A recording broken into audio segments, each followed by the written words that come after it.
It's the Farmer to Farmer Podcast, episode 157, and this is your host, Chris Blanchard. David Greenberg of Abundant Acres Farm raises about 5 acres of vegetables with his wife Jen in rural Nova Scotia, about an hour from Halifax. With 4 full-time employees in addition to David and Jen, Abundant Acres focuses on high-value crops while also growing a bit of everything for their diversified market streams. David takes a deep dive into the cooperative direct-to-consumer marketing arrangement that Abundant Acres has with a few select food producers in Halifax, including how they use that storefront to host their free choice CSA. And David digs into how he and Jen manage inventory and supply for the off-farm free choice CSA, including everything from record keeping to how that informs their planting choices.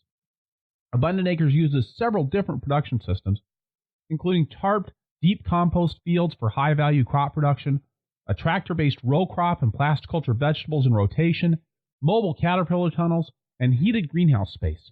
We take an especially in-depth look at the investment and returns on the Deep-Compost system and discuss the engineering behind the mobile caterpillar tunnels, and we also get some insights into the lessons learned in the Plasticulture system. Now, according to David, the farm succeeds in large part because of its reliance on radical delegation to employees. We discuss how David and Jen set expectations, guide their workers, and give and get feedback to improve performance so that they can rely on employees to take leadership and responsibility for the production on the farm. The Farmer to Farmer podcast is generously supported by Local Food Marketplace, helping farms and food hubs around North America implement easy-to-use online ordering systems that integrate with a full management system for order packing, invoicing, and payment processing. Contact localfoodmarketplace.com to learn more. And by Haas Tools. Haas Tools is the complete solution for all your market farming tools and supplies. From wheel hose, precision seeders, heavy-duty seed trays, drip irrigation, and organic pest control, they have got you covered. Get free shipping and outstanding customer service at HaasTools.com. And by Vermont Compost Company, founded by organic crop growing professionals committed to meeting the need for high-quality compost and compost-based living soil mixes for certified organic plant production. VermontCompost.com. David Greenberg, welcome to the Farmer to Farmer podcast. Thank you. It's great to be here. So glad you could join us today. I'd like to start off by having you tell us about Abundant Acres. Where are you guys located? How much are you doing? What are you doing? How are you selling your produce? All right. Well, we're located in rural Nova Scotia, Canada. So we're on the Atlantic coast on a body of water called the Bay of Fundy, home of the largest, highest tides in the world. We're about an hour from the capital city of Halifax, which is a smallish city of about 300,000 people. We farm on 5 to 8 acres a year, depending on how much wholesaling we do and just, where we feel markets are going. And we usually have 4 full-time employees, a handful of part-time employees, and my wife, Jennifer, and I farm together.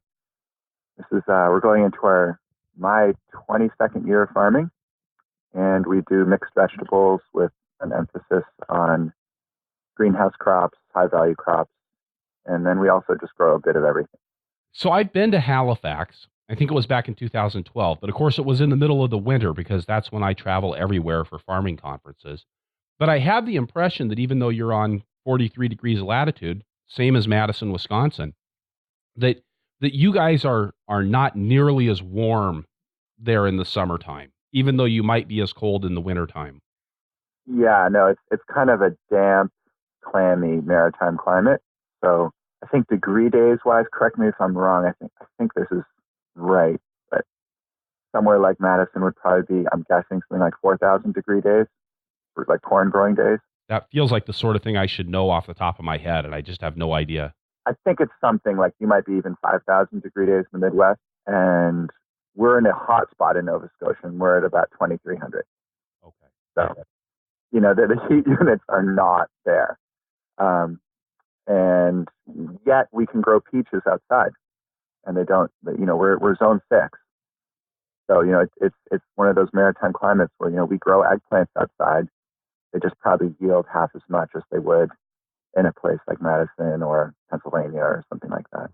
And you just don't get quite as cold in the wintertime because, of course, you've got the Bay of Fundy and the whole Atlantic Ocean kind of right there. Yeah, exactly. So it's just that thermal flywheel thing is going on.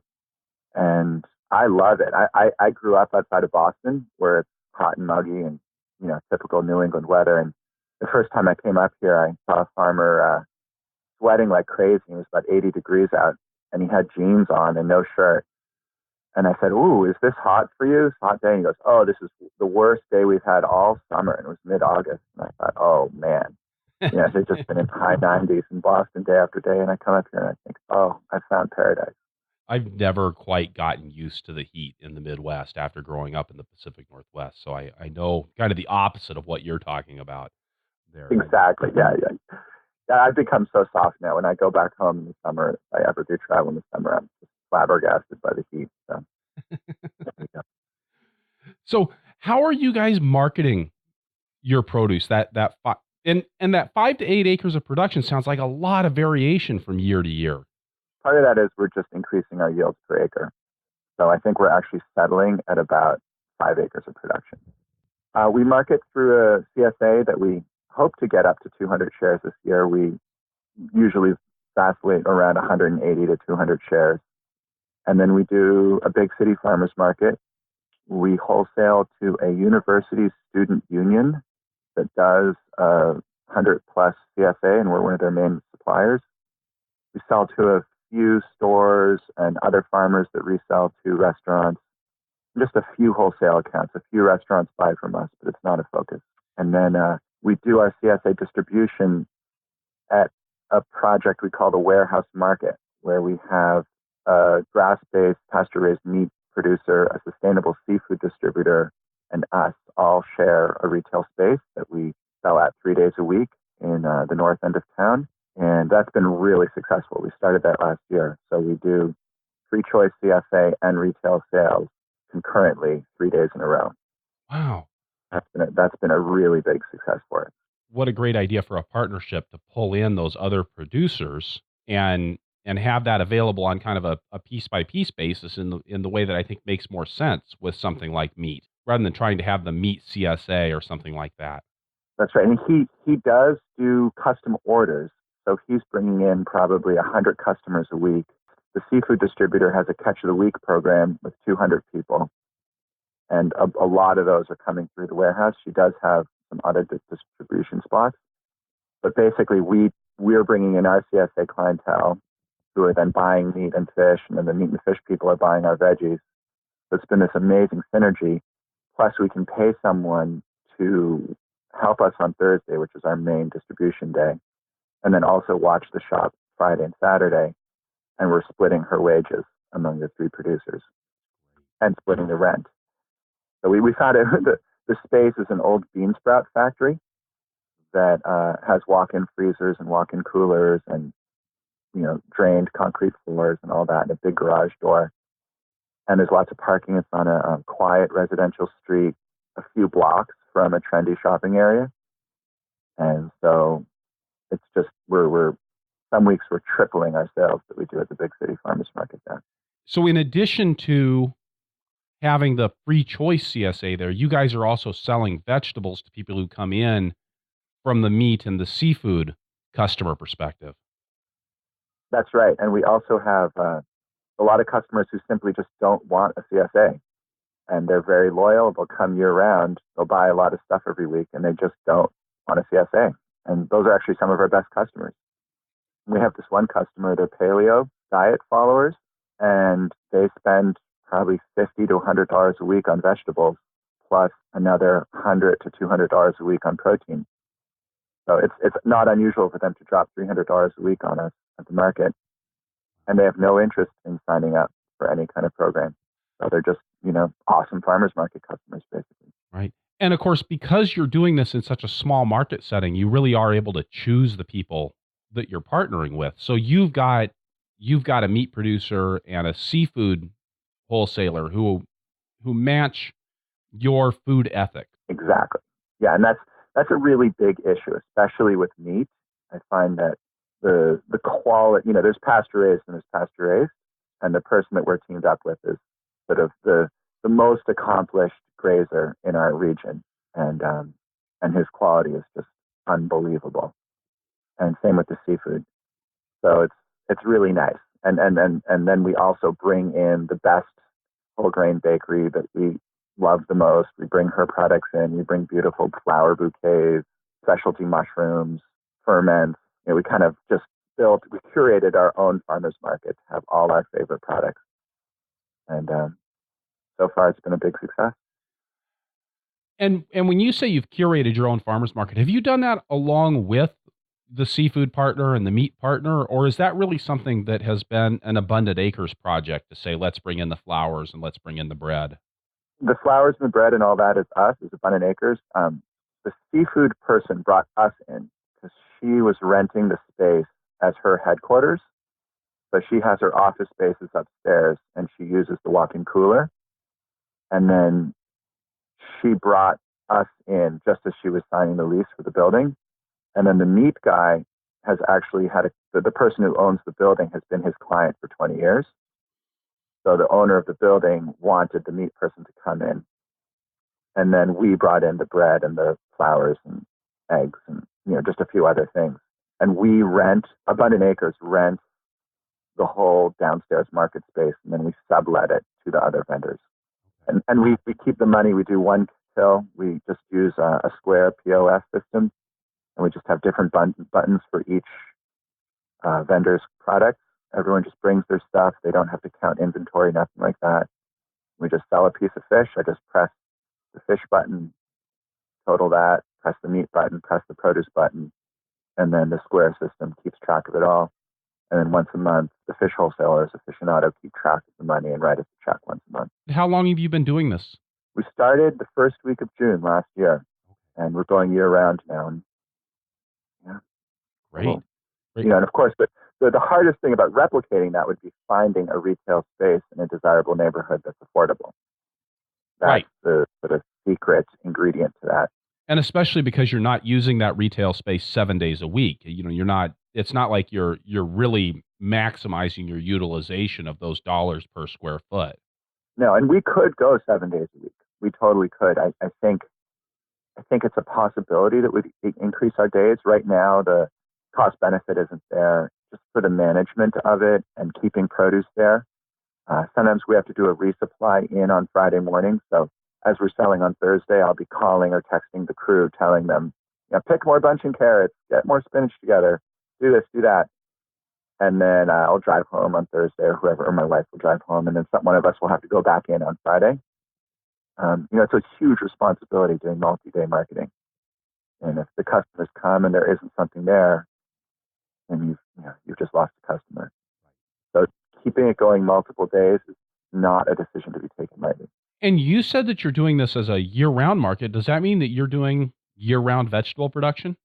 We are. We have storage crops.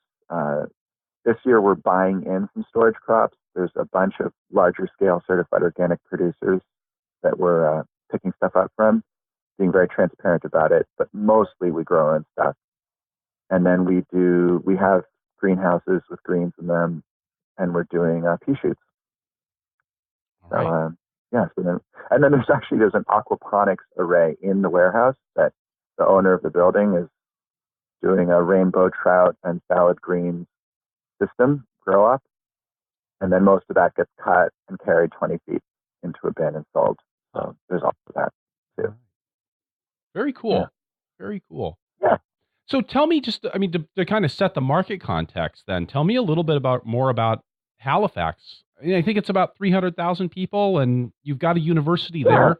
Yeah, so there's several universities. There's about 60,000 undergrads in the town, and there's a military base and regional hospital.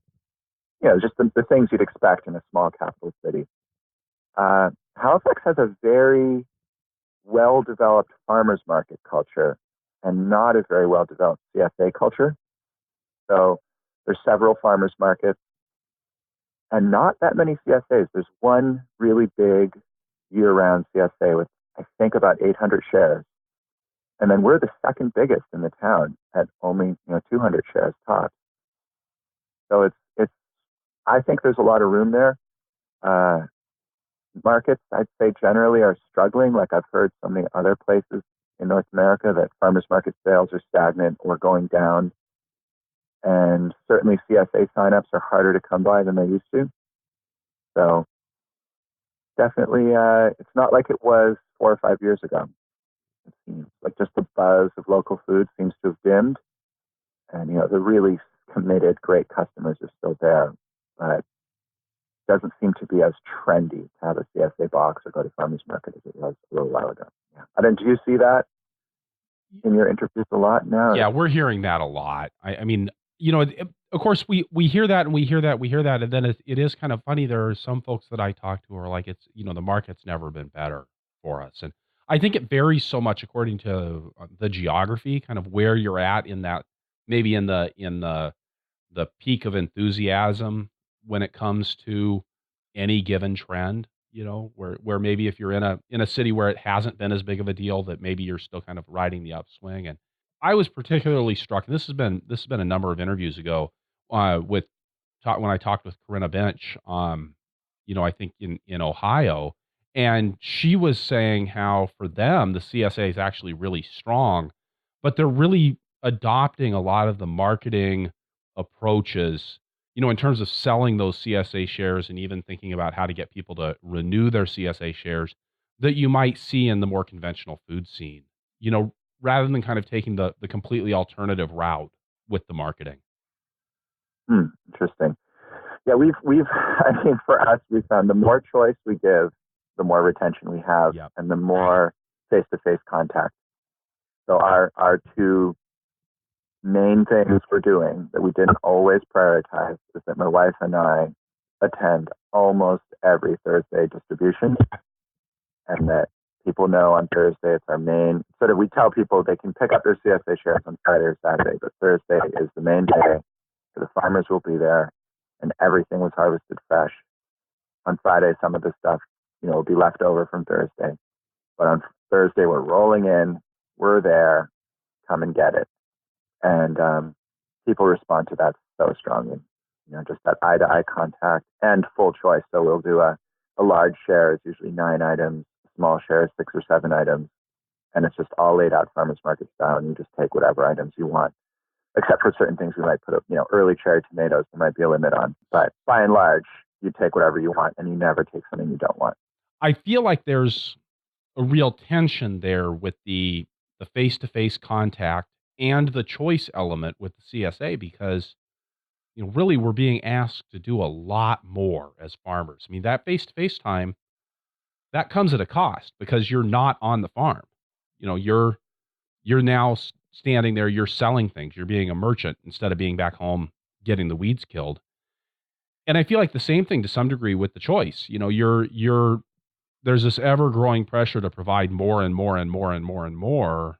We always found on our farm that for the CSA, like having really early tomatoes or really early cucumbers, we didn't really get anything out of that. A lot of times we'd increase the choice and people go, oh, that's great. But it wasn't like we got more for having an early tomato the way that you might at farmer's market with a higher price for that first tomato of the season. And I found that to be kind of a frustrating dynamic with the CSA.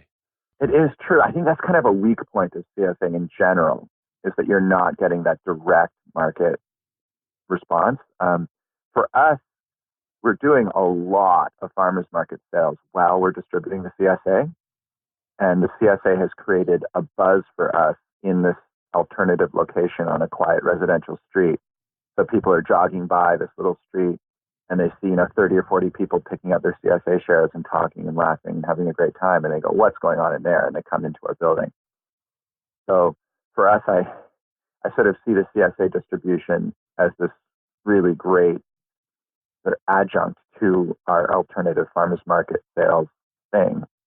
And for us, it seems to pencil out really well.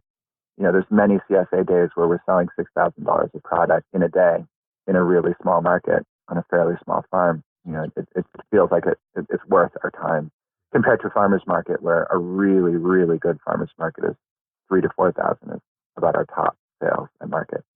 I really like that idea of that synchronicity between the CSA sales being sort of a core that drives some of your other marketing efforts. It is. And then what we do too is, because we're doing free choice, at the end, we might be out of some items. Like, let's say we don't have salad mix left. We have lots of spinach, and people are coming in at the end of our distribution day, and I'll say things like, okay, spinach is two for one, and I'll blow out a lot of stuff, and people have less choice, but they have a perception of great value. I would never two for one things that I could sell easily the next day necessarily, but I'm like, oh, we just way over harvested spinach this week. And so I'll give two for one spinaches, and people are just delighted. And to me, it seems like, there's always that certain percentage of stuff that isn't going to sell at any market where there's choice. And we whittle that down to a very small amount, and then we give the rest away. So we have almost no waste. Like, we probably waste 30 or 40 pounds of produce a week on our farm. And I love that. Great. Tell me more about how the free choice CSA system works for you guys. We set up, I found that the larger the bins, the better, so that we can put lots of stuff out so that we don't run out of product in the middle of a rush. So we use these ship-to-shore fish totes that sort of ubiquitous on the Atlantic coast of Canada. It's like a gray plastic fish tote that's about 18 inches, 20 inches wide, and about 3 feet long, about a foot deep. So we set those up at an angle, and we fill them with every different thing we have, and we just have signs saying what it is and if there's a limit on it or how much an item is. So like we might do something like, if we have leeks that are bunched, we'll say, one bunch per item, per share. Or if there's cherry tomatoes, we might say 1 pint max per share. So everyone knows they can only take a pint. They can't take 5 pints of cherry tomatoes that week. Right. And people just count themselves. We don't check. It's all on our system. And we find it really easy. One thing we had to really streamline how we manage our inventory. So the way we're doing it now, we might go to a notepad or something, a tablet thing. We might do that. But for right now, what we do is we have a whiteboard set up by our walk-in cooler. We write down each item that we harvest and how much. And then we take a picture with our smartphone using a tiny scanner app that allows us to get a really clear scan of the whiteboard. We print that out, bring that to market. So then, first of all, when we're setting up, it works as an inventory. So if I wasn't in the wash pack room and I can't remember if we harvested fennel or not, I can look at my sheet and know, oh yes, there is some fennel, and dig around and find it. So we put everything out, we sell everything, and at the end of the day, we can very quickly just note what is left over. So we'll just look and say, oh, we brought 20 fennel and 13 are left. Bring less next week. So it's just a very streamlined way of doing that. And then we print out all those whiteboards too, and we use that for organic certification as our audit trail to do our harvest records. Pretty straightforward. It cuts down a lot of data entry. And so when doing a free choice CSA, I think it's crucial that you somehow learn how to bring what you need when you need it. And that's true of farmers market too. It's just, there's a little more pressure when someone's already paid for it. Right. You just want to make sure you're delivering the goods. Well, and of course at farmers market, you've got that other flexibility besides just how much you bring, of how much you charge. You can always say, we're limited on cherry tomatoes this week. I'm going to jack the price. Yes, that's right. And that's a thing too, where you have to really balance in the CSA system. It's kind of like getting back to what you said about, if you bring early tomatoes, are you really getting anything out of it? Is sometimes in the middle of the harvest season, we're giving a lot of value because each item is so valuable. Like winter squash, for instance. In a free choice system where people can take all the winter squash they want just per unit, I find in order to not lose my shirt, I have to grow small winter squash. So like we grow PMR, butternut squash, and I used to grow them at 1.5 foot in-row spacing, and I was growing too many large size. The value set, unlike farmers market, I can't charge by the pound for those winter squash. So I need to crowd things in the row to make my winter squash small enough so I don't lose my shirt on a per item CSA. So you have to do funny things like that, like with growing fall broccoli. We pack them in the bed so that we're getting our bed foot income that we need, and that we can give these small heads of broccoli that aren't too valuable. With that example, with the free choice CSA, somebody could, if I come to pick up my CSA share and it's, and I'm not a big broccoli fan, then I have the option of getting one smaller head of broccoli or three smaller heads of broccoli. Whereas if you have those big monster heads of broccoli, even if I don't really want a lot of broccoli and I only want a little bit, I'm stuck just having to take that one big head. That's right. And it's an interesting thing that's happened to us is since we're doing the free choice CSA and we had to sort of downshift the value of our units, we started using that same sort of controlled unit size at farmers market. And we went, a lot of our prices 2 years ago were $3.25 was sort of our base bunch price. And we went to 2 for $5. And what we did is we just shortened up all our bunches. So I pretty carefully calculated our revenue per carrot or per kale leaf. And I kept our revenue the same, but just made all the bunches smaller. And now we have these smaller everything. And now almost everything is 2 for $5 on our table. And our sales jumped up a lot. So that's been an interesting sort of thing to do. And, like we're doing bunches of Hawkerais. We'll have, golf ball sized Hawkerais. And I'll do a bunch that only has 4 in it. And if you put those 2 bunches together and charged $5, people would be like, that is a ridiculous price. There's no way I'm paying $5 for a bunch of turnips. But you have them 2 for $5, $3 each, 2 for $5, and people will buy 2 bunches and think they're getting the best deal. And we're in a college town where there's lots of undergrads living in apartments with little bar refrigerators. And we kept hearing people saying, I want kale, chard, turnips, and carrots, but I can't fit it all in my fridge or it will all rot before I eat it. And now they're coming to us and buying these little bunches and just loving it. And we're getting all these people who are like, this works. And that's been a big driver of sales for us at market. So it's been interesting for me over the last couple of years since I stopped farming, making the transition to the really sad transition to being a grocery store vegetable shopper. Even when I've got a great food co-op, but I think that this is actually something that they do, particularly in the wintertime, with the national produce scene, is that I feel like there's a lot of fluctuation in bunch size. So you don't see the price like on kale never really gets jacked up really high like it sometimes does with broccoli on a per pound basis because kale's sold by the bunch. But what'll happen is that in the middle of the winter is that those kale bunches get really tiny, and then as spring rolls around and things start ramping up again, they get a lot bigger. And so again, when you kind of talk about that on the value per acre idea, I think it's interesting. It's an interesting idea to adjust the amount rather than adjusting the price. I like that. Yeah, and what something we heard a lot too is that at farmers market, I think customers feel uneasy when they have a certain amount to spend and they don't know how much their bill is going to be, and they can't quickly do the mental math. Right. And this way, someone will come up to me with a $20 bill in their hand, and they say, "Okay, what 8 items am I buying this week?" Yeah. I'm spending $20 on produce. And they go, 1, 2, 3, 4, 5, 6, 7, 8. Thank you. Here's your 20. And it's like we're really turning through our customers faster at market too. And people just feel super transparent. We have everything very clearly labeled or as much as possible. And we're just getting a lot of positive feedback for that. So I'm going to come shop at your store. I like that. I really like that. So tell me about the production systems that are getting this food to the warehouse market and the farmers market and the CSA. We have multiple production systems.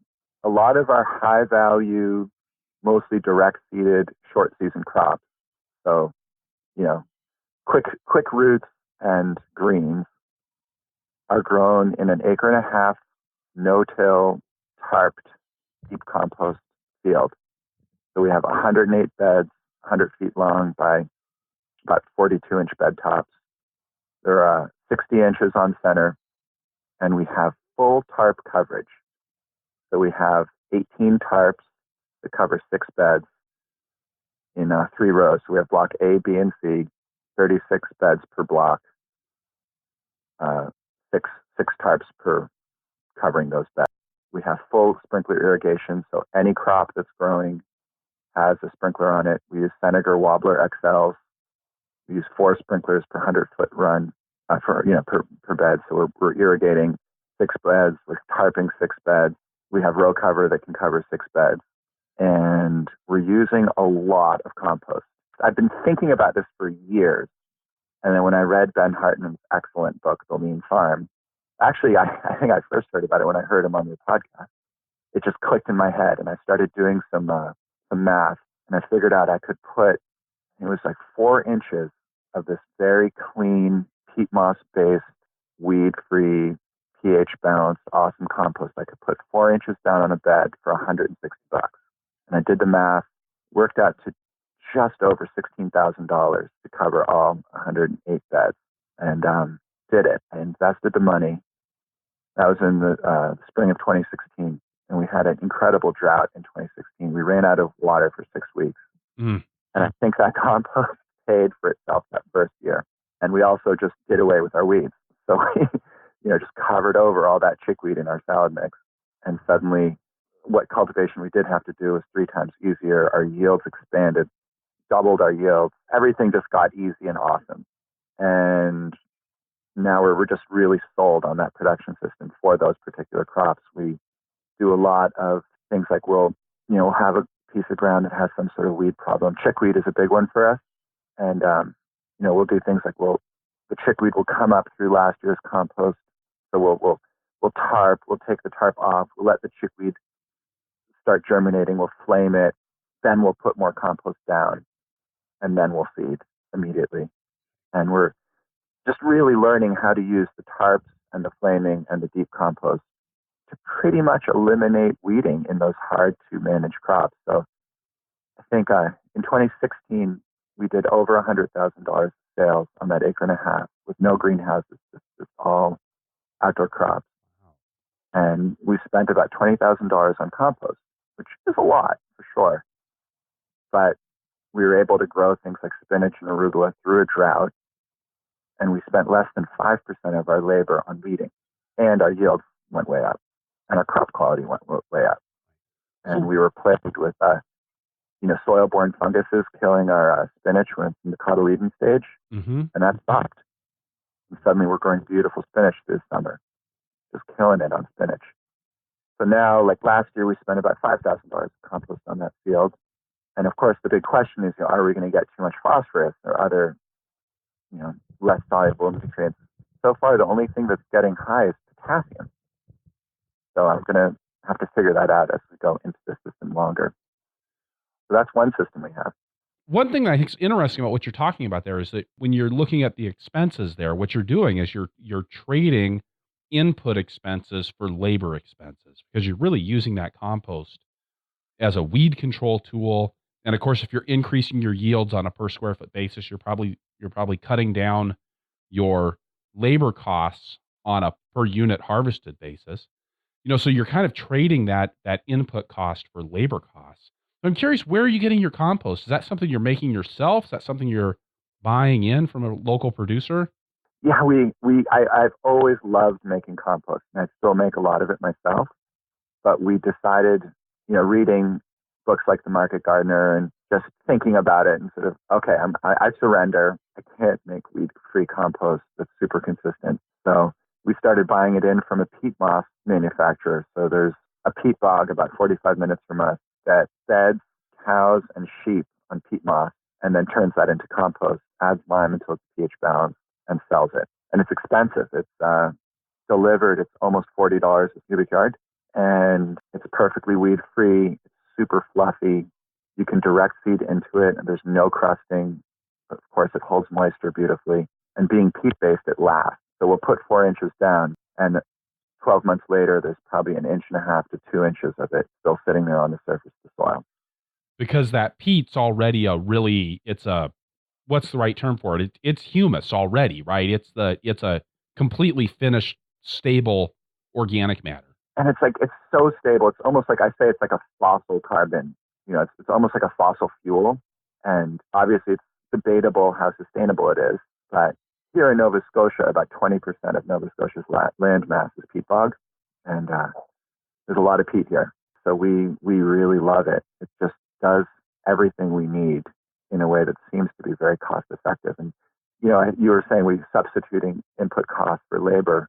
It's one of those things where it's one thing if you could even have that labor, but for us, our crew is busy all the time harvesting and planting and marketing. And as every vegetable farmer knows, there's a time where you have to get weeding done. If you can't get it done on time, it's not even that hourly labor cost. It just doesn't get done. Right. And now you have a weedy mess. And now you have a labor problem of harvesting cilantro that's overrun with whatever, some tangly weed, and you can't get your harvest done on time now. You're sunk. The whole thing just falls apart. And so I'm really excited about that system. And then using the full tarp coverage has been interesting. It costs us $6,500 to buy 18 tarps and enough sandbags to hold them down. So now instead of dragging tarps here and there and playing this sort of jigsaw puzzle, on our crop plan, we just, every block of 6 beds, we have it so that either the block is all things that mature at the same time, or like if there's something like arugula, salad mix, spinach, and then carrots and beets, we'll put the carrots and beets to one end and we'll pull the tarp away from that end. And then as the quicker crops mature, we just roll the tarp across the quicker crops. And then once the carrots and beets are done, we just flip the tarp over those last 2 beds. And what that does is we never, ever have weeds maturing, waiting to be taken care of. Just, a bed is done, it gets flail mowed, tarped immediately. And then our turnaround gets way faster. We're, double and triple cropping everything. And we uncover that tarped bed and we just have this crumbly, black, weed-free surface that we just, ready to plant.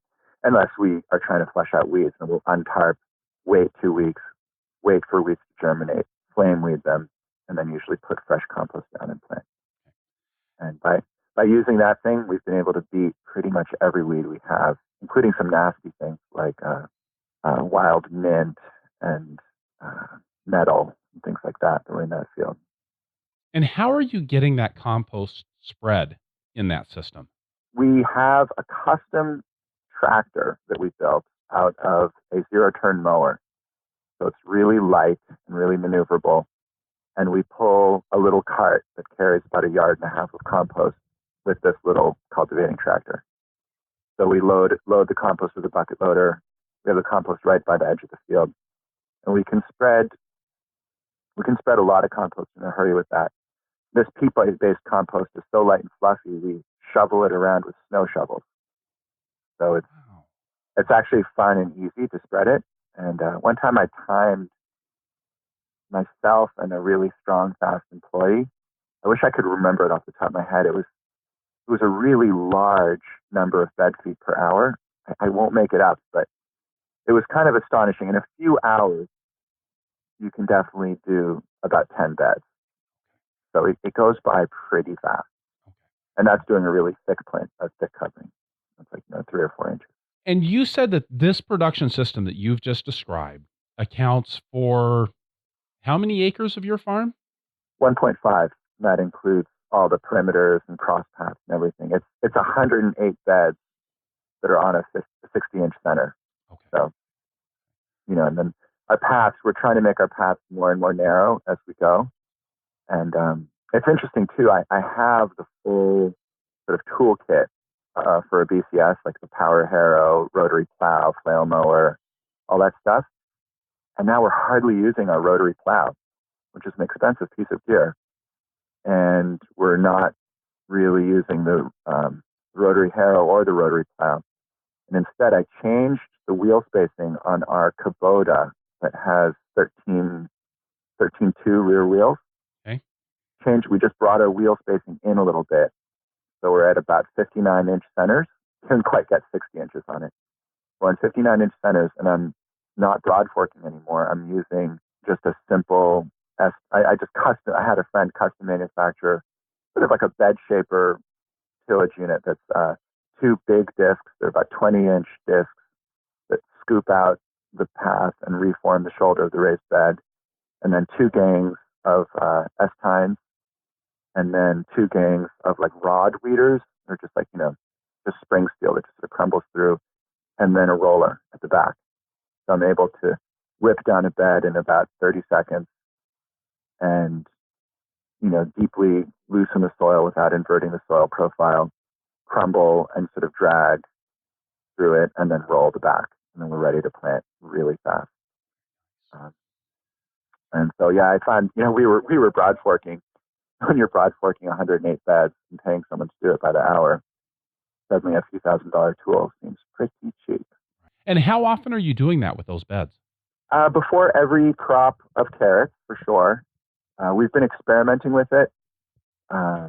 Every time we do it, we are bringing up some weed seeds, so I don't do it unnecessarily. I'm still learning how much I have to do it, but I'd say about before half the crops we do it. So that's 1.5 acres of your production. So you said you've got a total of 5. How are you doing the other 3.5? I really love our Rainflow 345 mulch layer. It doesn't make a raised bed. Since a lot of our fields are sandy, gravelly loam, we don't want a raised bed. Also, we grow a cover crop in between all our plastic mulch, and the raised bed would greatly complicate the mowing of that. The way our system is, we'll spade a field under a cover crop, hopefully. So we'll spade under a cover crop, rototill the whole field, and then we have a small manure spreader that we've put a hood on so we can spread homemade compost very quickly. We can, one manure spreader load, we'll do a 400-foot row. So we do 400-foot rows on 8-foot centers where we're spreading a layer of compost about 3 inches thick and about 3 feet wide. Then we'll till that in with a rototiller, a 6-foot rototiller, just kind of lightly till that in at low RPM, just kind of paddle it through the soil. And then we'll lay our mulch over that. Then we end up with, we use 5-foot wide plastic. So we end up with about a 40-inch bed top on our plastic, which is nice for mowing our cover crops. I used to use standard 4-foot plastic, and then I found I couldn't overlap the flail mower onto the plastic enough to get a clean cut. Right.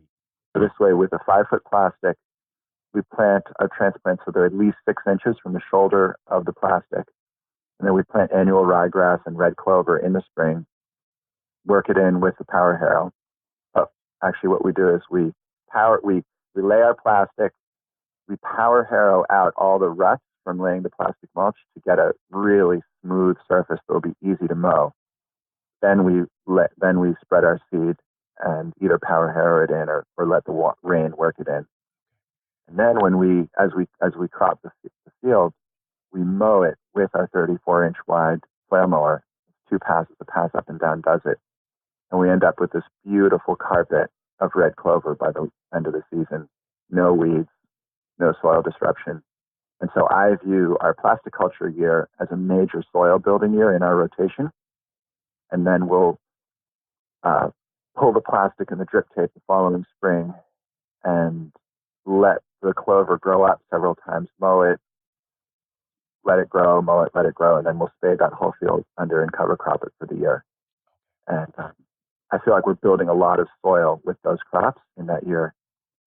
And then the balance of our production is in row crops, and we do crops that do really well with hilling, like potatoes, leeks, a lot of our larger brassicas, kale, all that stuff. Right. We do in 30-inch rows, pretty conventionally, except we have this funny machine that we built called the crop hopper, which is a 0-turn lawnmower with a spin weeder belly mounted on parallel linkages. And you can move the spin weeder up and down and side to side with your hands, and you're steering the tractor with foot pedals that actuate the 0-turn mower transmission. So that's a whole other funny thing that's had varying degrees of success. I've been working on that for years. But at the end of the day, it's just 30-inch spacing row cropping where we mechanically weed and hill. And that bare soil production, that's integrated in with your plasticulture production, but that rotation doesn't overlap physically with that 1.5 acres of salad and short-term roots beds. Yeah, that 100-acre high-value crop thing is just in one field, and it's just sitting there. So far, we haven't felt a need to rotate out of it. I have considered expanding that into some of our other rotation. so far, there's been no disease issues, and the fertility has been okay. I'm going to change compost if I have to get out of the potassium thing that I'm getting here, where I'm getting excessive potassium. But I think we're going to be okay. I think I can I hope I can manage that. And then if I have to, I'll set that up into the rotation, which would be a lot of extra work. You started to say before I interrupted you and wanted to get some clarity on that rotation that you are also doing some hoop house production. Yeah. So we have tunnels, field tunnels that are on rebar foundations. They're 300 feet long, and they're either 20 or 16 feet wide. And we've been playing with, mobile caterpillar tunnels for years. And now we're at a system where we have 4 rows of rebar that gives us 3 sites. So there's site A, B, and C.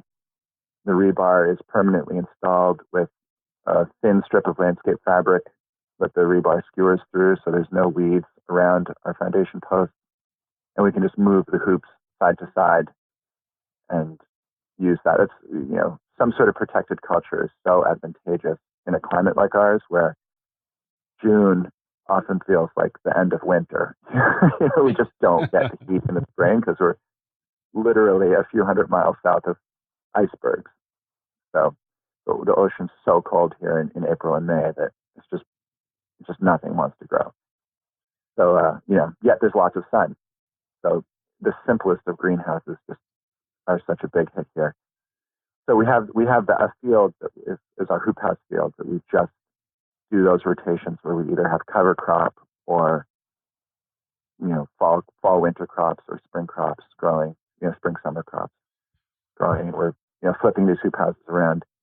And then we also have a large heated greenhouse that's 32 by 144 feet that we just put up that has a climate battery in it, which is a novel way to heat a greenhouse, which is there's 3 modules that are 15-inch culvert on either side of this 30-foot square hole, and there's 4-inch thick sewer pipe connecting the 2 culverts, and then a big fan sucks air in from the top of the greenhouse through all these buried sewer pipes, pumping heat into the ground, and then putting out, cooler air back into the greenhouse during the day. And then at night, the fans turn on and suck the cooler greenhouse air through this heated soil, releasing all that soil heat into the greenhouse.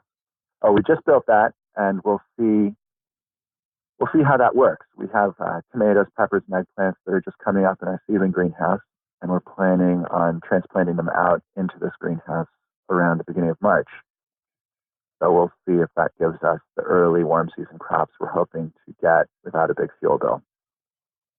So, and then we can also crop greens through the winter in that house too. I was just going to ask you if that actually works, and I guess the answer is that you don't know yet. We don't know yet. We just got it finally wired up together about a week ago. I have seen other farmers are just playing with this too. And there was a fellow in Pennsylvania who posted that he had 1 degree Fahrenheit outside, and he was able to maintain 19 or 20 degrees Fahrenheit inside, which would be the difference between, and if you added maybe a little supplementary heat, that would be the difference between keeping greens going or not in a greenhouse. I think it will work really well going into the spring for warm season crops. I am also going to have a forced hot air oil burning furnace in there for backup. But I think we get an awful lot of sun that we waste in, late March, early April, that we could store a lot of heat and just keep those crops growing how they want to grow, without letting our temperature get below 50 degrees, 55 degrees at night. I farmed for a couple of years on Mount Desert Island in Maine, which is really, pretty much exactly parallel to you guys and just due west from where you are. And it was remarkably sunny there in the wintertime. And that was something that really struck me when I moved back to the Midwest, was just how many gray, cloudy days that we have. And the temperature profile a lot of times isn't all that different than what we were experiencing on that hilltop on the island in Maine. But the difference was that we actually had sun. And I assume that's the same for you guys in the wintertime. I think it is. It's sort of like this weird secret thing. And yeah, we actually have, like, it's a beautiful sunny day right now. It's just puffy clouds in the sky and blue sky. So, yeah, I don't know. We do have a fair bit of solar potential here. So it's a fun thing to explore. We're also installing a compost heater, which is another wacky experiment, which is a pile of wood chips and manure or blood meal, whatever mixture will be, but mostly wood chips, 20-foot diameter, 10-foot high circle with pipes circulated through it, and then just a circulating pump off of an old oil, hot water boiler. And then we have PEX pipe laid in between our layers of earth tubes in our climate battery modules. So we'll be pumping hot water into the soil to sort of turbocharge the system. And we'll see how that works. From what I understand, a compost pile 20 feet across, 10 feet high can produce 40,000 BTU an hour for a year at a time. Wow. If we put 40,000 BTU into our soil starting, we might build it in September, let it come up to temperature for a month, turn it on October 1st, and then we'd have millions and millions and millions of BTUs to draw on through the winter, and then maybe turn it off, like crop our greens until about now, and then turn it off, let the compost pile heat up again, and then turn it back on after a week, and then start banking heat for our tomato crop coming up. Or actually, what I meant turn it off is actually we turn off the climate battery fan so that we're not drawing that heat out. And then we'd sort of bank heat, getting ready to plant our tomatoes. That's a lot of infrastructure that you've put into place there. That can't be cheap. No, we've definitely been putting a lot of our earnings back into the farm for the last years. And something I'd like to talk about is I'd really like to talk about our labor management. I think that's super interesting, and sort of how we've done that. So we have an off-farm job too that in farming, compared to farming income, pays fairly well and gives us the latitude to invest a lot into the farm. And actually the climate battery, we had really dear customers invest in that. So we actually, almost all the climate battery was paid for by customers. Do here is actually take a break, get a quick word from a couple of sponsors. And when we come back, I want to talk to you really quickly about the mobile high tunnels that you've got. And then you said employees and this off-farm job. We're going to take that break. We'll be right back with David Greenberg from Abundant Acres in Nova Scotia. The Farmer to Farmer podcast is brought to you by Local Food Marketplace. Are you trying to scale up without the right systems? Instead of juggling email and text orders, spreadsheets for harvesting and packing and delivery, and a separate invoicing system, Local Food Marketplace's software platform will help your farm automate these tasks and decrease errors with its fully integrated system for online orders, inventory management, order packing, invoicing, and payment processing. Easily configure the system for managing multiple sales channels, customer types, price levels, and delivery routes. The platform also offers lot number traceability and an option to collaboratively sell products with other producers. Contact them via their website, localfoodmarketplace.com, to schedule a free consultation on how Local Food Marketplace can help you efficiently manage customer orders from packing house to your customer's doorstep. The podcast is also brought to you by Haas Tools, the complete solution for all your market farming tools and supplies. Keep rows weed-free with their time-tested American-made wheel hose and the best wheel hoe attachments. Their precision seeders have a proven seed plate design for planting a wide variety of seeds.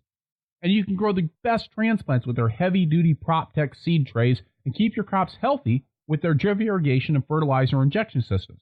Haas also provides a comprehensive selection of conventional and OMRI-certified pest control products at the most affordable prices, free shipping, and outstanding customer service. Shop online or request a free catalog at HaasTools.com. And we're back with David Greenberg from Abundant Acres in Nova Scotia. So, David, those hoop houses, the ones that have the rebar foundation, that's really interesting to me. And I've got the impression that you're building those yourself.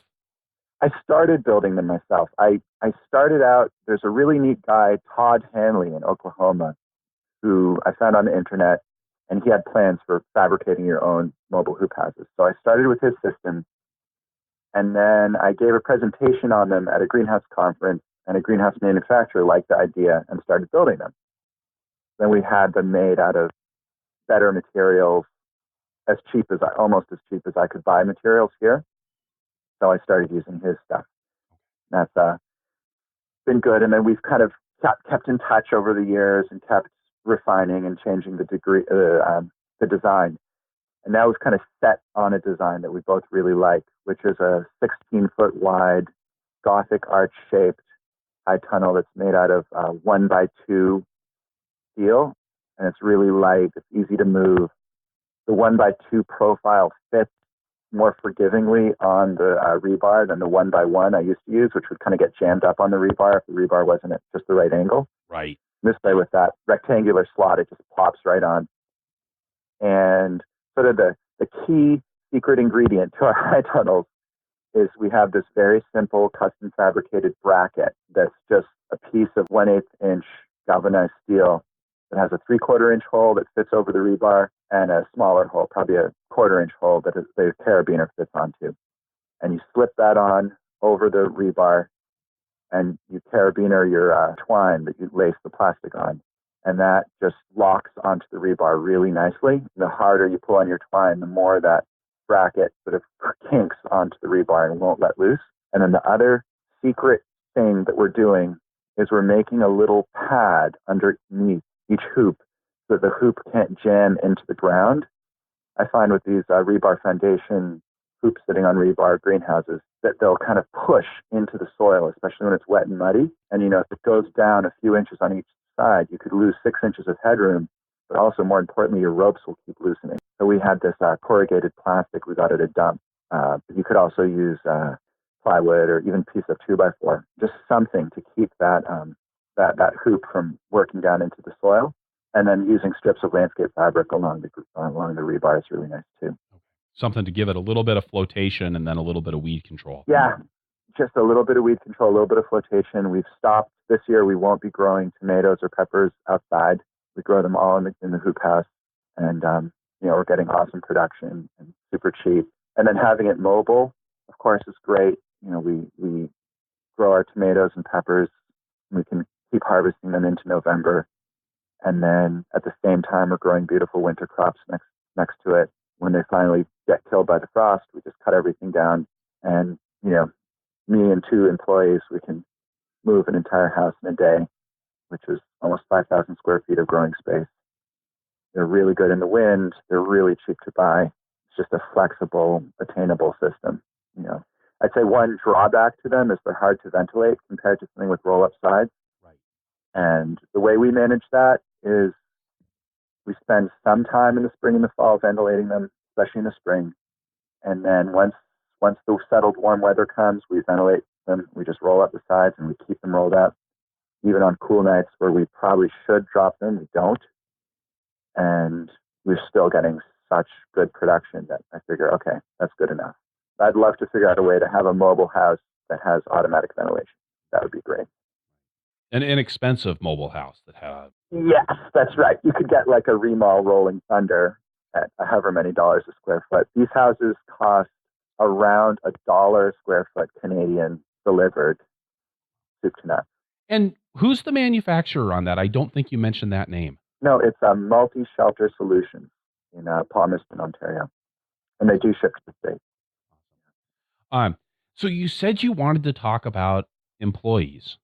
Yeah, it's funny, I heard a podcast of yours from Chris at Two Onion Farm, where, I just loved that podcast, by the way. It was such a great one. And he talked about delegation. And when I heard him talk about delegation, I was like, someone else is doing what we're doing. We just take it to an extreme. What we do is we give each of our 4 main employees a field that they're responsible for. And we do a careful crop plan in the winter, usually before they show up. give them the crop plan, and I say, okay, this is your field. You're in charge of whatever it might be. Let's say plasticulture is one, hoop houses and seedling production is another. The front field where we do the high value crops with the tarps is another, and then row cropping is another. And we choose our employees and fit them to what they're interested in and what they really want to learn about. And we just say, okay, let's just make pretend you are farming and this is your farm and you have to do everything. Everything. So they are responsible for all the seeding, managing the weeding, knowing crops are in the field when we're discussing what we're going to put in our CSA boxes or bring to market.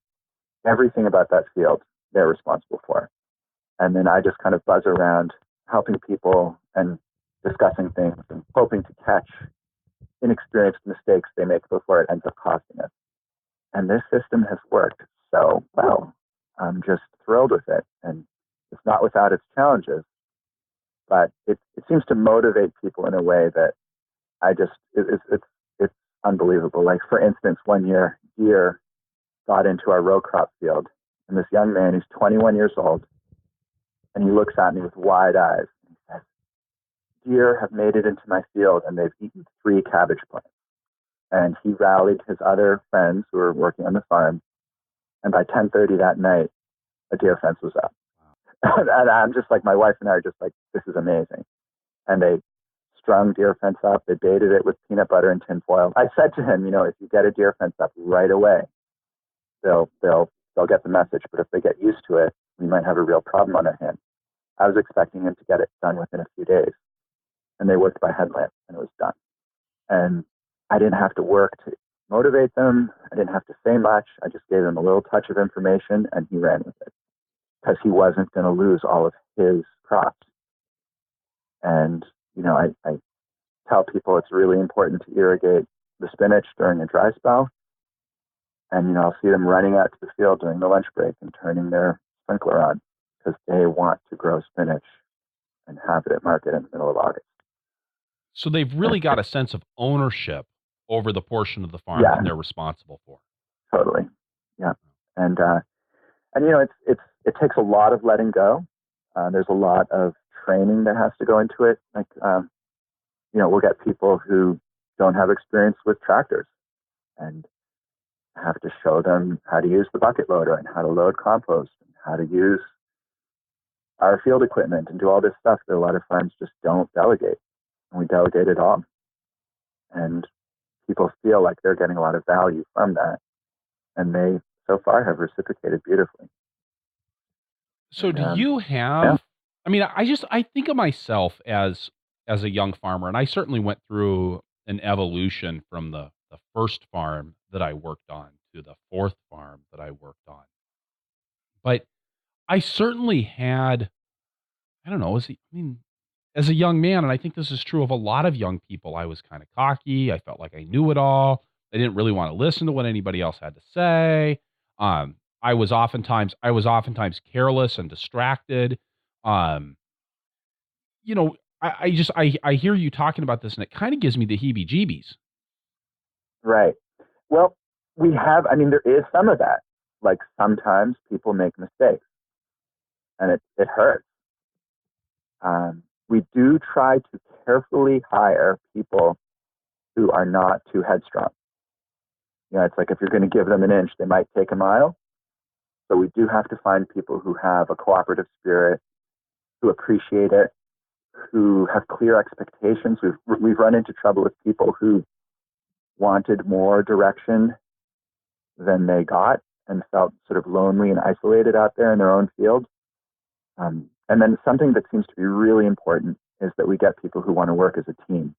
So like at work meeting, it's typical for the person who's doing the hoop house people to say, okay, I'm the hoop house person. I need to get the trellising done on the tomatoes. And then the front row person will say, well, I have a ton of compost to spread. And the other person will say, well, I have, seedlings to put out. I have to plant the leeks. And then I might sort of jump in and say, okay, well, why don't we trellis the tomatoes in the morning before the hoop house gets too hot? And then we'll spread compost. And then at the end of the day, we'll plant the leeks so that they're not planted in the heat of the day. And then we'll all help each other. And the tomato trellising person will actually be looking over their shoulder and making sure everyone's doing it the way they want it done. And the compost person and the leaf transplanter are the same way. So they kind of get to be the crew boss, and they're working for each other, which creates like this really nice sort of positive peer pressure, come on, get my work done, and then I'll get your work done. And so far it's worked really well. And we have really good retention too. Like this year, we have all returning employees. Wow. Which is really nice. So that first year, how does that tomato person know how to get the tomato trellising done? I show them. Okay. I mean, well, and oftentimes, like what I'll do is I'll hire someone who's worked on a farm that did really good greenhouse tomatoes. Like in 2016, I hired a young woman who had 2 years of greenhouse tomato growing under her belt. And I was like, oh, goody. Do you want to do the greenhouse tomatoes? And her eyes like light up. And she's like, yes, I want to do it right. And I want to be in control. And I'm about to buy a farm and I want to do a dry run on this because I really want to grow greenhouse tomatoes. And I'm like, great, go for it. And she taught me how to grow greenhouse tomatoes better.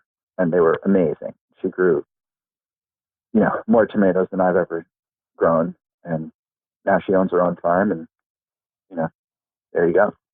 So that happens a lot. So I'll choose someone that way. And then it's actually just a benefit to us. Sometimes I choose someone to do a job where I know I'm going to have to work with them a lot. And that works to a greater or lesser degree, depending on the relationship we can get going and how focused I can be on being a good mentor. And, just that's, it's never perfect, but neither is it perfect having inexperienced people who it's hard to delegate to, and they're just kind of disengaged and don't feel motivated, So and I think there's a certain self-selection too. Like when you advertise a job where you're going to be in charge of a field, I think that's a way for us to attract people who are later in their cycle of farm apprenticeships. So we get to kind of jump to the top of the queue. And we get people applying who are like, I really like the way you manage your farm. I really want to work for you. I really want to experience running my own farm because I want to have a farm in a few years. But I want to come stay with you and do this. But I was just going to say, to make this work, especially in an isolated rural area like us, we had to build cabins so that we can advertise nationally and have people come from all over. Because I don't think this would necessarily work if we were only pulling on local Nova Scotians, because we really need to get those people who are about to have their own farm and want that kind of responsibility. There's a lot to it. Like we have a separate house for employees with a kitchen and a bathroom and a living area. And then we also have individual cabins for each live-on employee, so they have their own personal space. So it's been a lot of investment to get ourselves set up to do that. How are you compensating your farm labor? I mean, you talked about the housing, but what else is there? Well, if you were asking me about how this apprenticeship, teaching people so much and giving them so much responsibility, one of the things we've had to struggle with to get right is how we pay people. We started off, we were paying everyone by the hour. And we had some people who really wanted to farm, and they're like, I really appreciate it. I really appreciate being paid fairly, but I want more training. And I'm like, well, I can't give you the kind of training you want, like i.e. teaching you how to weld with my equipment and sitting there and showing you how to do farm welding, or training you on how to use the bucket loader carefully and safely. I can't afford to do that while I'm paying you $12 an hour. That's just not going to happen. So then we started doing minimum wage on salary with a bonus at the end. And that has its drawbacks, but it seems to allow people to not sort of watch the clock and just feel. It's interesting. It's not so much that we can't, there is a sense of like that we can then afford to train people, but it's also that people don't feel guilty. Like if someone's on the clock and they're struggling to use a bucket loader to load compost for the first time in their life, they're going to get really flustered and scared that me and Jen are going to be angry at them for wasting our labor. But if it's 5 o'clock and they've been working all day and they're on salary and they struggle using a bucket loader for the first time in their life, or learning how to back up a trailer, it's often equipment related things, or learning how to weld, and they work till 7 o'clock at night doing it, they're relaxed and they just know they're okay. And it's funny, my dad, who has a lot of experience in business, said managers are always on salary for that reason. So this year what we do is we pay minimum wage salary, and then once Jen and I make our income goal, we pay out up to a $5,000 bonus per employee. So it works out that they'd get free room and board and something like $18,500 for 35 weeks of work. And that seems to be so far the best, the best solution we can find to that problem, or to that. So I've always found with employees, I shouldn't say I've always found, because I was really a lousy employee manager for a long time before I got good at it. But I found that it was really important to set expectations, to make sure that people knew what outcomes they were supposed to create at work. Whether that was you need to be bunching 60 bunches of kale an hour, or the spinach that we harvest out of the greenhouse has to be weed free, or I can imagine in your situation, the tomatoes, when you trellis them, need to end up looking like this. It seems like you must be communicating a lot of fairly high level information to people about what your expectations are. How do you go about doing that?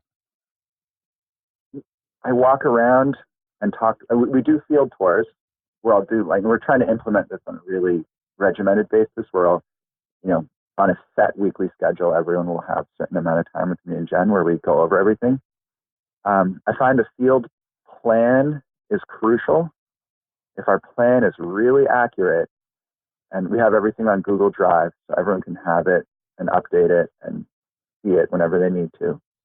So if people know what they need to seed and what they need to do, and in the plan we have every detail we can imagine about the crop production. What compost is used, when the ground has to be worked, what implement is used to work the ground. Every little, how many runs of drip tape go underneath that layer of mulch, or every little detail we can think of, we write down. And then it's just a question of just being present with people and looking at things, and also accepting that things are not always going to be done to the highest level. Even though, the crops look great year after year and we're making money and, it's working, but still there's going to be mistakes made. And that's just part of that trade-off. I think all year, this last year, we didn't have one person show up 5 minutes late all year. Every single person showed up for every single shift, except a few incidences of someone having a cold. What's that worth? And then almost everyone comes back. We had a few employees who didn't come back, but then we had an employee who came back from the year before. So this 2018, we have a fully returning crew. That's worth a lot of little small mistakes. And I make mistakes. That was the thing from the 2 Onion Farm episode where you're talking about someone on the seeder and how that person is trusted to seed and they're not going to screw up because they're trusted with this job, where he was very humbly saying, I'm sitting here thinking of 13 other things I have to do at once, and I'm more likely to space out on that seeder. Right. And you were kind of incredulous when Chris was saying it. And I was listening to that going, yes, amen, brother, that's it right there. And, that has been my experience totally. And we delegate so much. I even delegate most of the crop planning. We have an employee who's coming back for his 5th year this year, and he does a lot of the crop planning. He's really good at it. And I just go over it with him and sort of just check and discuss. And then he does the bulk of the work. And, he did the whole crop plan this year in about 4 days of work, 5 days of work. And then I kind of look at that and do the seed orders, do certain things that I like to do. I really believe in trusting young people and giving them a chance to soar. That's for me what the farming is all about. It's all about the fabric of society. It's about believing in people. It's about creating space where people can feel healthy and strong. And that's what energizes us. We've also had a lot of people come to the farm in places of crisis and, talk about accepting less than optimal work. We had one person show up at our farm who's been sort of in his apartment pretty much nonstop for 2 years, having debilitating anxiety. And he was a customer of ours, and he showed up with his wife and spent almost a whole season with us. And it was hard, but he made it, got over his debilitating anxiety, came back to the city, started working full time. He's doing great now. They have a baby. It's a turned around life. And yeah, we definitely had to exercise some patience for that one. But, that's to me why I farm. That's what I love. So, and I think our customers know that too. We give away all our food that we don't sell. And, that we don't promote that we do it. We don't blow our own horn, but it gets out every now and then, and we get customers from it. We were giving away a lot of food to Syrian refugees, and this woman who has a really well-known nonprofit in the community took a picture of it and put it on Facebook, and her 4,000 followers all saw it, and suddenly we had all these CFA shares coming in. That's kind of where we're at, and then so that radical delegation is just an extension of that philosophy.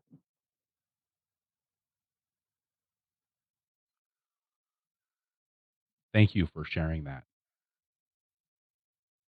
David, you also mentioned that you have an off-farm job, but it's a farming job, right? It is. It's really cool. So we work for this community called the Sisters of St. Martha, who are a very large, established Catholic religious order in a town in northern Nova Scotia, 2.5 hours from us, called Antigonish, which is a small college town and also sort of the center of Catholic culture in northern Nova Scotia. It's like the archdiocese town, and the university is St. Francis Xavier, which is a Catholic university. And so these sisters are very prominent in their region. And they have a 350-acre property right in town. And there's very few women who are entering into religious life. So the average age in the convent is probably 80 years old or something. And they have this beautiful farm property. And they hired Jen and I guess 5 years ago now, to turn it into an ecological farming training center.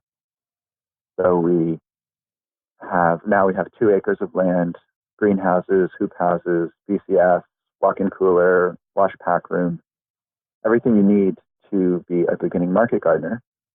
And we bring people in, give them basic training, go over the crop planning a lot with them. That seems to be what these people need a lot.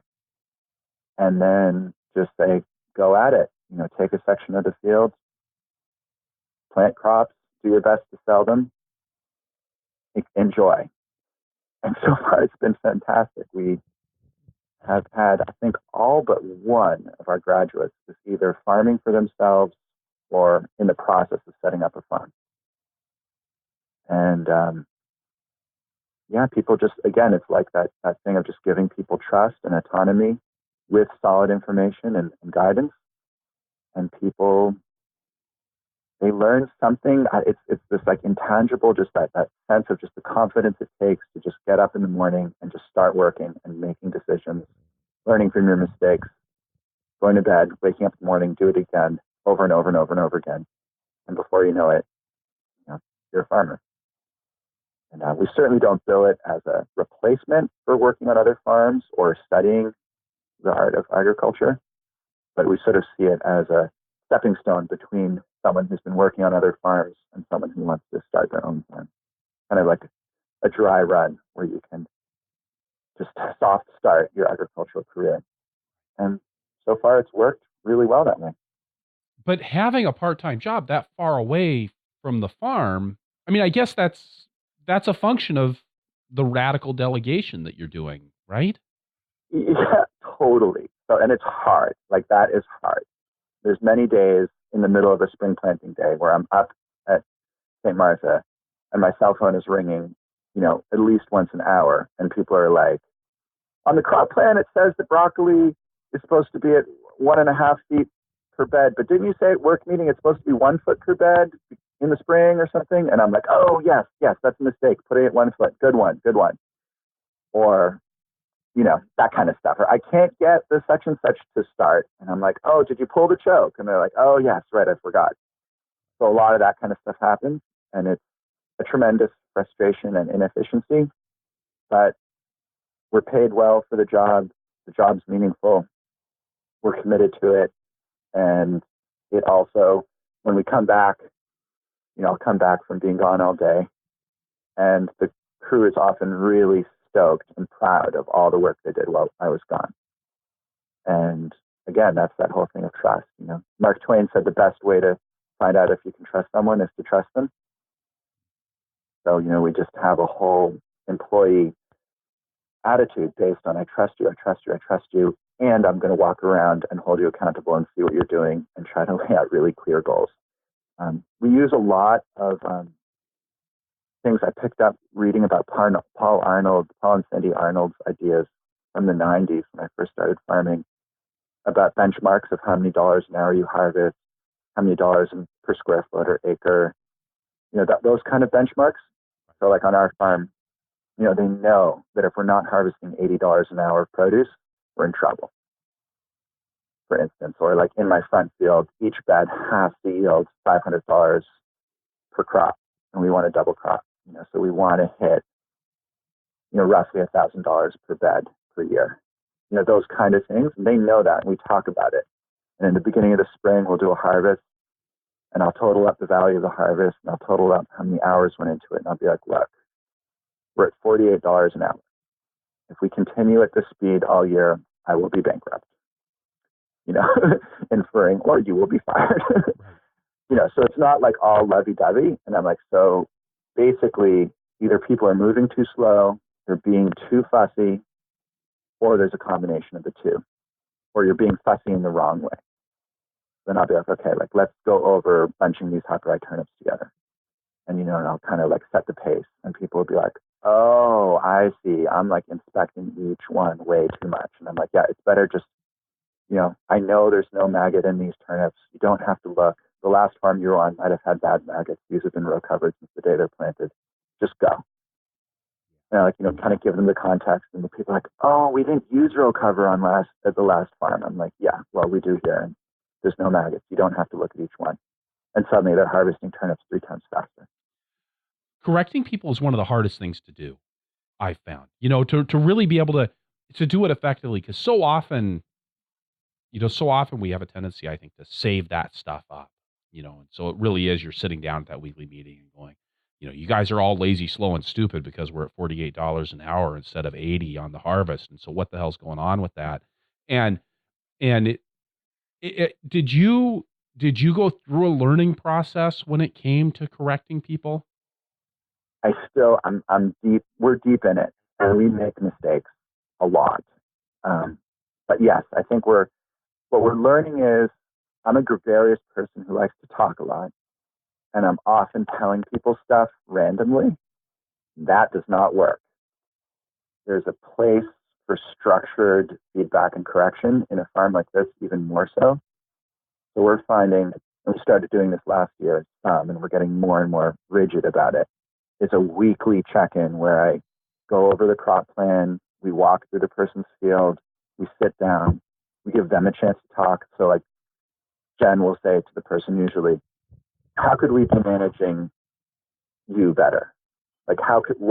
Tell us what's on your mind. We listen first and absorb that and answer their questions. What's going on? And they often have fantastic feedback that especially a lot of shyer people won't necessarily just burst out at lunch and say, the fertilizer injector that you're telling me to use is clogging all the time with the compost we're trying to put through it. It's a bad idea. A lot of people just won't say that. But if you sit down and look at them in the eye and say, tell me what's going on, they'll say, your compost tea injector idea isn't working for me. I'm taking way too much time dealing with it. Okay. Listen. And then once you've let that person say what they need to say, you can say, oh, and by the way, I've noticed, whatever, you're taking too long bunching your turnips. Your turnip bunching speed could be better. And if you make that space and the person expects it, and it's there's this thing where stress that is moderate and anticipated creates strength. So like if you work out 3 days a week, you won't experience that as a sort of traumatic stress. But if something suddenly happens, it's very hard to cope with. So if you have an employer, if I'm an employer who just randomly gives painful feedback, that creates a lot of jitteriness and resentment and fear in our crew. But if it's coming out of, they know, okay, every Wednesday I meet with David and Jen, and you think about it in your head and you're ready for it, and you know there's going to be, changes that you're going to be asked to make, and you're going to be able to tell them what you think, then it actually creates trust and relaxation and strength. So that's kind of where we're aiming for this year. And as much as we did it last year, we had a lot more success. David, with that, we're going to turn to our lightning round. But first, we're going to get a quick word from one more sponsor. Perennial support for the Farmer to Farmer podcast is brought to you by Vermont Compost Company. When you talk to Carl Hammer, the company founder, he'll remind you that potting soil is a set of promises about a product that has to do a really hard job, produce a healthy plant in a restricted media volume. When I started farming, I focused on the cheapest ingredients I could get so that I could make my own potting soil. But as my farm grew and as I saw the challenges we were having getting great plants out of the greenhouse, I gave it a second look. And I came to the fairly obvious conclusion that success in the greenhouse depends on the success of the plants that are growing there, and that just like in the rest of farming, that success rests on the stuff that the plant is growing in. The cost of your potting soil isn't insignificant, but it's a small cost relative to plant material, heat, and labor. If that media fails, the rest of the enterprise is a sunk cost. So get media that works year after year after year and grow some great transplants. VermontCompost.com. So, David, what's your favorite tool on the farm? I would say without hesitation, it is silage tarp. I have a stupid silage tarp question because I feel like this whole thing has come along since I got out of farming. Where do you actually go to get silage tarp? I get it from farm supply stores that specialize in servicing dairy farms. They've got the best prices. So I shop around, and where we do our farm apprenticeship program in Antigonish, there's almost exclusively dairy farms there. And so every feed store is a major silage tarp seller.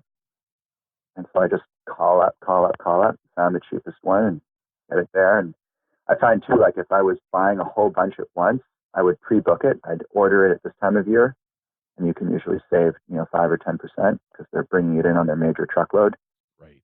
And, we repair it with tuck tape, and we get some damage to it over the winter where rodents will sometimes chew through it because they're kind of eating the worms that are underneath the tarp, and then they want to get in and out. So they'll chew a path in and out of it, like voles will chew it. Right. And I just wait for a sunny, dry day, come along with some sheathing tape. We call it tuck tape in Canada. It's this red, super sticky tape.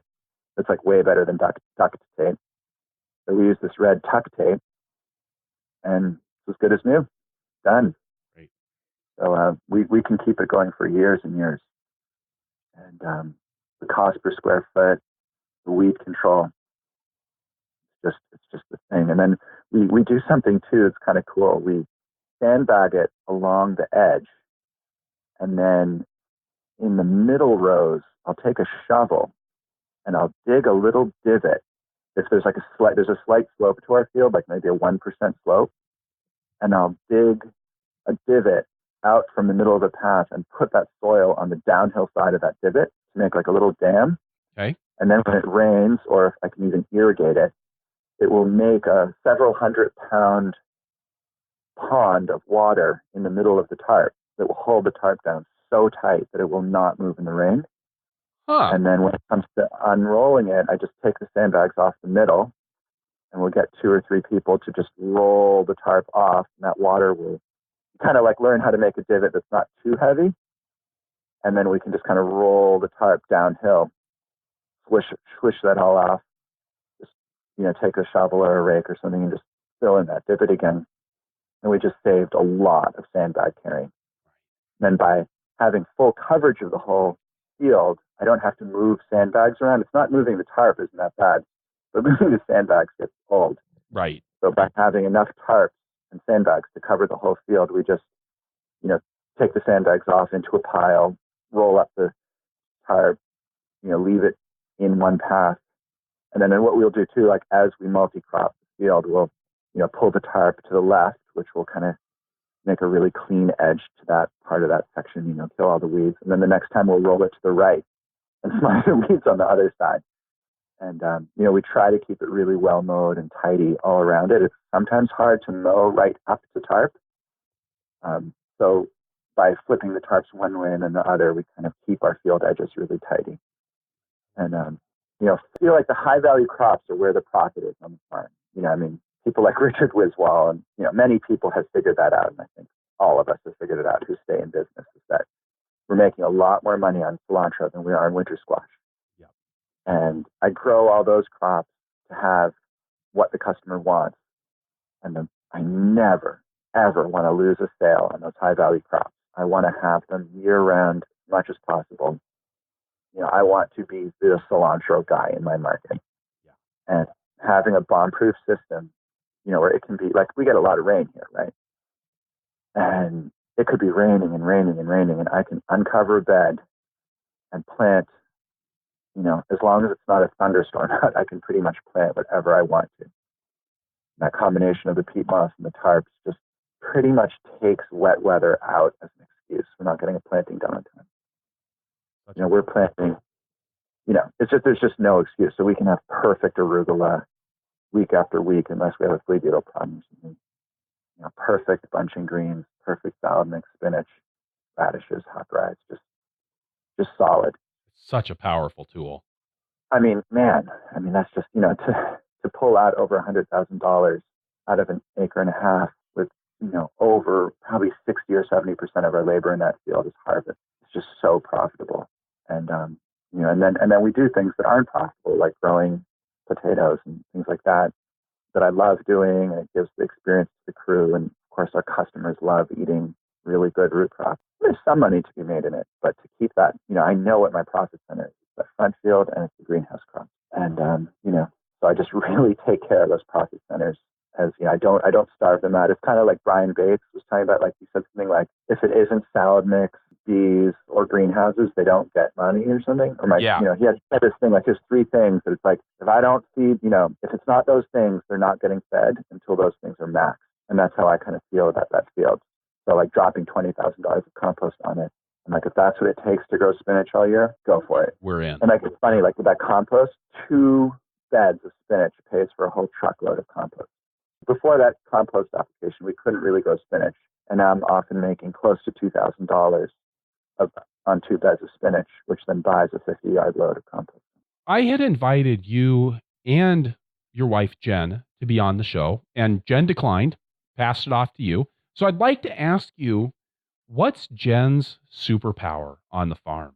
Oh, man, there are multitudes, but Jen is the CEO. So her superpower is keeping us financially solvent. And, she basically runs the farm. She does all our social media. She does all our customer care. She's sort of a very nurturing and calm, loving personality on our crew. She's really the rock. And she's the one who never gives up. She says, like, her totem animal, if she was an animal, would be a terrier. She's like super quiet, gentle person who's just like fierce. And I tend to go up and down more. And she's just this steady rock. Like, we are going to farm. We are going to succeed. We're not going to quit. We're going to keep investing in the farm. We're going to keep doing what we believe in. And she manages all the money impeccably, does all the taxes, all the payroll, all that stuff. And it's a real tension and sadness on our farm that she's stuck in the office so much. So we're always trying to figure out ways to like spring her free and get more and more efficient with our bookkeeping so that she's not, saddled with all that. And it's hard. She also does the chickens. We have free-range chickens, and she loves doing that. And, tries to get out and harvest with the crew as much as possible. And we're trying to make sure she does that more and more. And she's not a woman of many words. And I asked her repeatedly if she wanted to take part in the program. No, I'll pass it off to you. And finally, David, if you could go back in time and tell your beginning farmer self one thing, what would it be?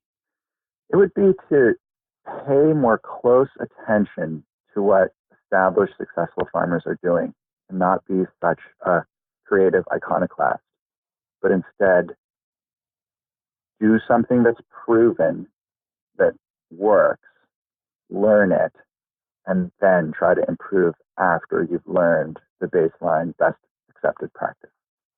David, thank you so much for being part of the Farmer to Farmer podcast today. Thank you, Chris. It's been a pleasure. All right, so wrapping things up here, I'll say again that this is episode 157 of the Farmer to Farmer podcast. You can find the notes for this show at farmertofarmerpodcast.com by looking on the episodes page or just searching for Greenberg. That's Greenberg. The transcript for this episode is brought to you by Earth Tools, offering the most complete selection of walk-behind farming equipment and high-quality garden tools in North America. And by Osborne Quality Seeds, a dedicated partner for growers. Visit osborneseed.com for high-quality seed, industry-leading customer service, and fast order fulfillment. Additional funding for transcripts is provided by North Central SARE, providing grants and education to advance innovations in sustainable agriculture. Please let me know who you would like to hear from on the show. We have a suggestions form at farmertofarmerpodcast.com. I wouldn't have known about David if two of you hadn't said something, and I'll do my best to get the people that you want to hear from on the show. You can support the show directly by going to farmertofarmerpodcast.com/donate. I am working to make the best farming podcast in the world, and you can help right there.